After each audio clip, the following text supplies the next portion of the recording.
Hello students. In this video, I'm going to cover what you absolutely should do while writing your personal narrative. Number one, you should write a story, a narrative. It should have a beginning, a middle, and end. You can start it with in medias res, which is really good, but it should tell a story. Number two, write about you. Too many times, essays, the speaker is just an observer or something in the story. No, the admissions committee needs to know about you, so write about you. Which brings me to number three, find your unique voice. Let your personality shine. If you haven't found your voice yet, you might do some daily writing exercises like find an object that's really important to you, describe it, and talk about why it's important. For instance, this little radio in the back in my set, it belonged to my mother and she used to listen to it all the time. She listened to Elvis Presley and Fats Domino and the Texas Tornadoes. Number four, be positive, at least by the end.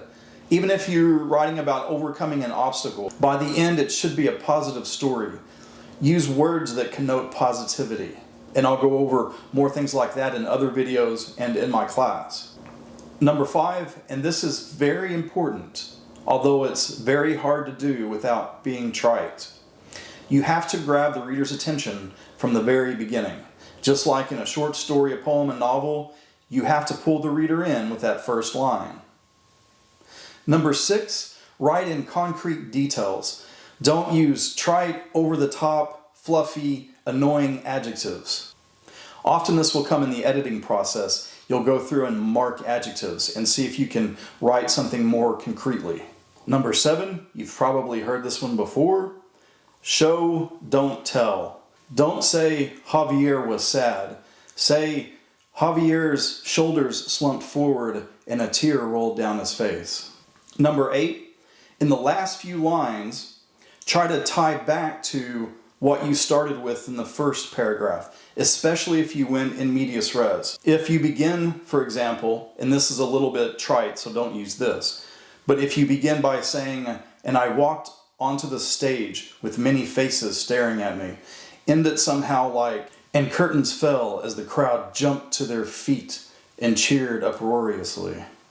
Number nine, answer the prompts organically. And here are some ideas you might include if and only if you can make it sync with your story and if it's organic.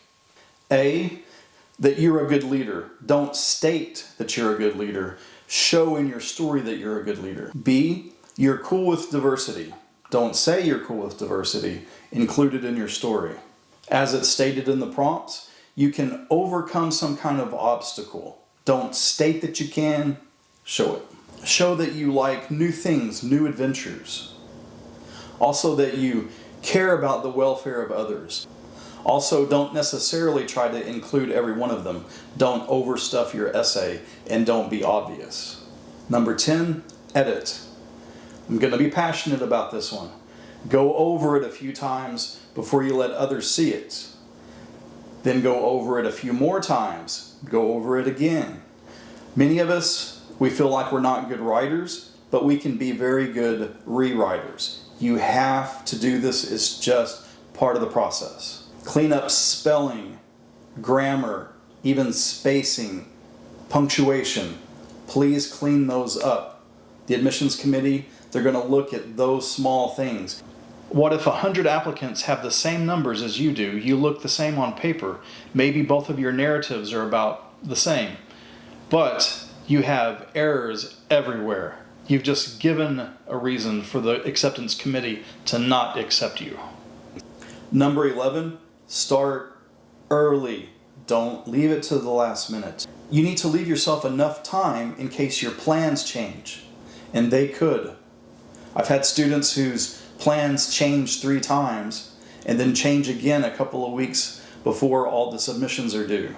What if you thought you were only going to submit to the Common App system? But then what if you realize that you need to apply to an in-state school and they're not on the Common App system? Or if you're in Europe and you only applied to the Common App system in the US, but realize that you have to stay in Europe? Don't mess yourself up. give yourself enough time. So there you have it, 11 things you most definitely need to do while writing your personal narrative. If you have questions or you have a suggestion for another video, leave them down in the comments. Be sure to like and subscribe. But for now, good luck, get started, and take care.